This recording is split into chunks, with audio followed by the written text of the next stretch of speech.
আমি রাজপথের বড় সৈনিক, আমি কাউকে ভয় করে কথা বলি নাই। ব্যাংকের সামনে দাঁড়ানো সৈনিক, সামনে বুক পাতা সৈনিক। একবার পাঠিয়ে দেখেন আপনার সন্তান আমি কি করতে পারি ইনশাআল্লাহ। বাংলাদেশের চেহারা পরিবর্তন করে ফেলবে ইনশাআল্লাহ। বিশ্বাস করি যদি একবার বরিশাল পার্ক থেকে নির্বাচিত হই, সংসদে যেতে পারি, বাংলাদেশের জালেমদের চেহারা উন্মোচন করবে ইনশাআল্লাহ। জালেমদের চেহারা উন্মোচন করবো।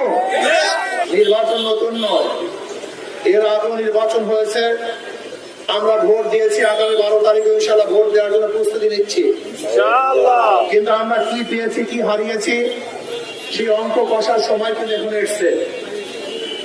70 নির্বাচন দেখেছি, 73 নির্বাচন দেখেছি, 79 নির্বাচন দেখেছি, 81 নির্বাচন দেখেছি, 1986 নির্বাচন দেখেছি, 1991 নির্বাচন দেখেছি, 1996 নির্বাচন দেখেছি, 2001 নির্বাচন দেখেছি, 2008, 2014, 2018, 2024 নির্বাচন আমরা দেখেছি।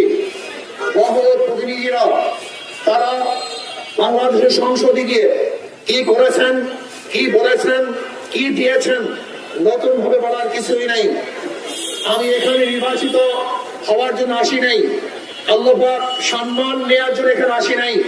আল্লাহ পাক যে সম্মান দিয়েছেন, 2-10 জন এমপি কে যে সম্মান দিয়েছেন, আল্লাহ পাক তার চেয়ে কম দেন নেই।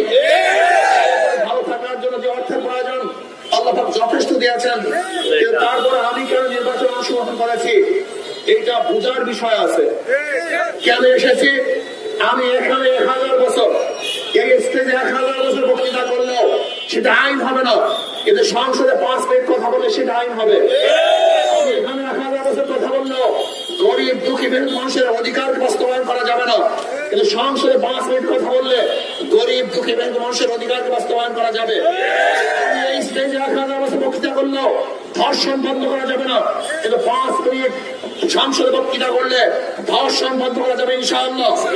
আমি এখানে 1000 বছর বক্তৃতা করলেও এদেশের টাকা বিদেশে পাচার করা বন্ধ করা যাবে না, কিন্তু সংসদে 5 মিনিট কথা বললেও ইনশাআল্লাহ আশা করা যায় এদেশের টাকা বিদেশে পাচার করা সম্পূর্ণ বন্ধ করা যাবে।